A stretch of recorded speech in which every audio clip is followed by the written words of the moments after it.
এক সময়ের কথা, আফ্রিকার এক সবুজ ঘন জঙ্গলে ছোট্ট এক হাতির বাচ্চা থাকত। তার নাম গজু। গজু ছিল খুব দুষ্টু। খেলাধুলা আর দৌড়ঝাঁপ ছাড়া তার এক মুহূর্তও কাটত না। সে সকালে নদীতে গোসল করত, তারপর গাছের নিচে বন্ধুদের সঙ্গে লুকোচুরি খেলত।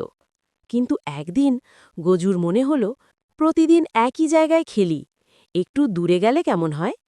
তাই সে জঙ্গলের এক নতুন পথে হাঁটতে শুরু করল। কিছু দূর যেতেই সে শুনল কারো কান্নার শব্দ। গজু থেমে গেল। ঝোপের আড়ালে তাকিয়ে দেখল একটা ছোট্ট সিংহের বাচ্চা কাঁদছে। গজু অবাক হয়ে জিজ্ঞেস করল, হেই, তুমি কে? কাঁদছ কেন? সিংহ বাচ্চা কাঁদতে কাঁদতে বলল, আমার নাম সিংহু।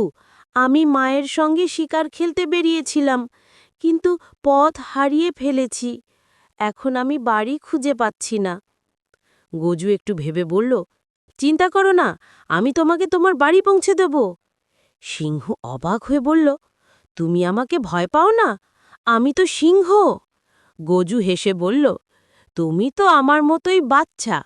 বাচ্চাদের মধ্যে ভয় থাকে না, থাকে শুধু বন্ধুত্ব। এই কথা শুনে সিংহু হেসে ফেলল। তারপর তারা একসঙ্গে বাড়ি খুঁজতে রওনা দিল। পথে তারা অনেক মজার ঘটনা দেখল। একটা বাঁদর কলা খেতে গিয়ে গাছ থেকে পড়ে গেল।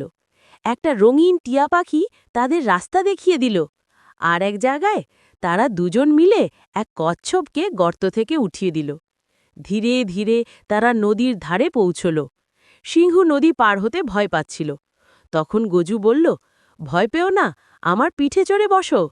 সিংহু উঠে পড়ল গজুর পিঠে, আর গজু তার বড় সুঁড় দিয়ে পানি সরিয়ে নদী পার হল। অবশেষে তারা সিংহুর গুহার সামনে পৌঁছল। সিংহুর মা তখন খুব চিন্তিত ছিলেন। তিনি সিংহুকে দেখে ছুটে এলেন আর গজুকে জড়িয়ে ধরে বললেন, তুমি আমাদের অনেক বড় উপকার করলে ছোট্ট হাতি, তুমি সত্যিকারের বন্ধু। সেই দিন থেকে গজু আর সিংহু হয়ে গেল অবিচ্ছেদ্য বন্ধু।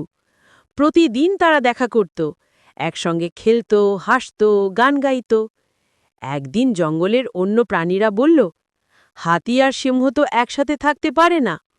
তখন গজু মুচকি হেসে বলল, বন্ধুত্বের কোনো রং নেই, কোনো জাত নেই, কোনো ভয় নেই।